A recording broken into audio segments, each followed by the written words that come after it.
merci beaucoup. Alors, nous appelons DGD ARCA.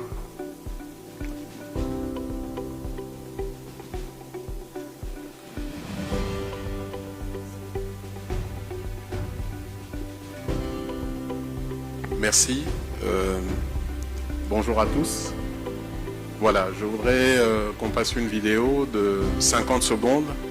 Ensuite, j'aurai 3 minutes 10 pour décliner mon intervention. Excellence, Monsieur le Premier ministre, avec l'expression de notre plus haute considération, Excellence, Monsieur le ministre d'État, ministre des Infrastructures, Excellence, Monsieur le ministre de l'Industrie, Excellence, Madame la ministre des Mines, Mesdames et Messieurs les responsables des institutions publiques de la RDC, Mesdames et Messieurs les investisseurs et responsables des entreprises opérant dans le secteur minier en République démocratique du Congo, Mesdames et Messieurs, en vos titres et qualités.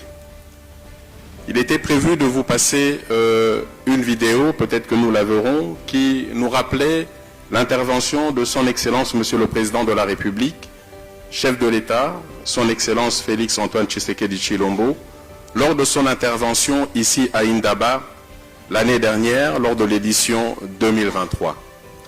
Lors de son intervention, en février 2023, le chef de l'État avait rappelé aux grands opérateurs miniers leurs obligations de s'assurer localement en République démocratique du Congo, parce que la loi qui porte la libéralisation du secteur des assurances l'exige, et le chef de l'État rappelait d'ailleurs qu'aucun pays qui se respecte ne pourrait admettre que des primes qui sont destinées à son marché et à son pays soient prises en dehors du pays à l'étranger.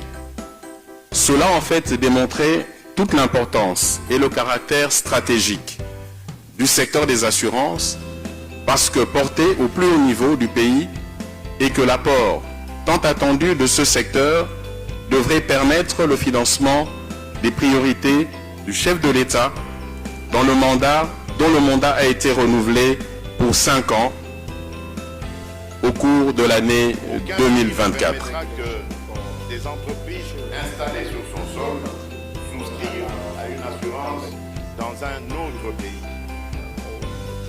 Pourtant, c'est ce que font les miniers en République démocratique du Congo. Nous attendons donc désormais de leur part qu'ils se conforment à la législation en vigueur en payant leurs primes d'assurance en République démocratique du Congo. Le secteur étant libéralisé, vous ne manquerez pas de trouver une offre diversifiée.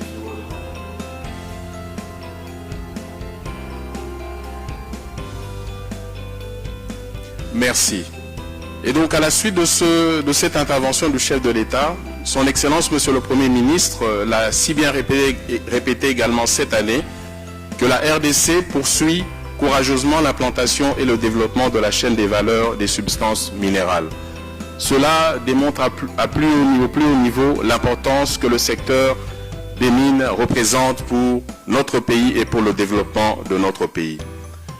La ferme volonté de son Excellence Monsieur le Président de la République est de voir le secteur des assurances jouer pleinement son rôle prépondérant dans le financement de l'économie et le développement du social pour y parvenir. Mais il faudrait absolument que tous les partenaires économiques de la République démocratique du Congo, ici je mentionne spécifiquement les opérateurs du secteur minier, les grandes entreprises, mais également les sous-traitants, à respecter la loi des assurances dans notre pays qui interdit strictement l'assurance directe en dehors de la République démocratique du Congo, sous peine des différentes sanctions prévues par la loi.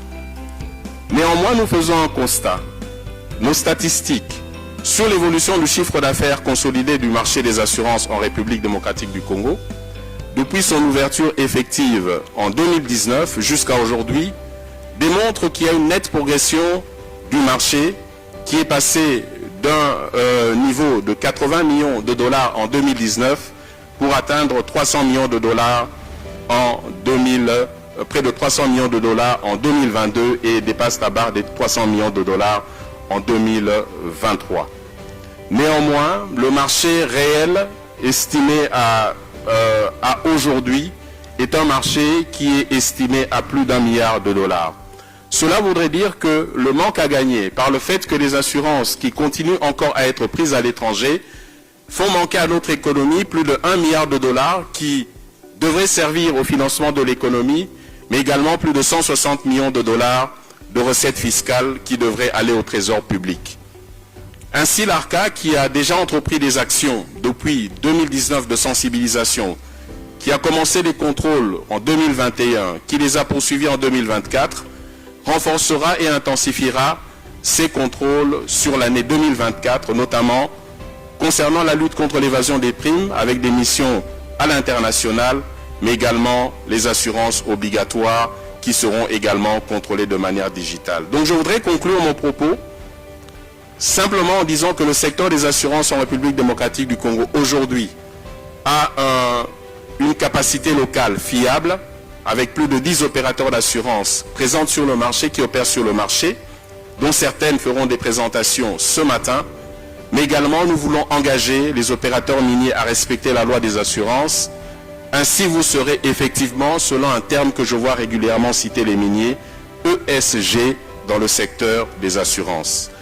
Nous restons ouverts et disponibles pour répondre à vos différentes préoccupations. Merci pour votre attention.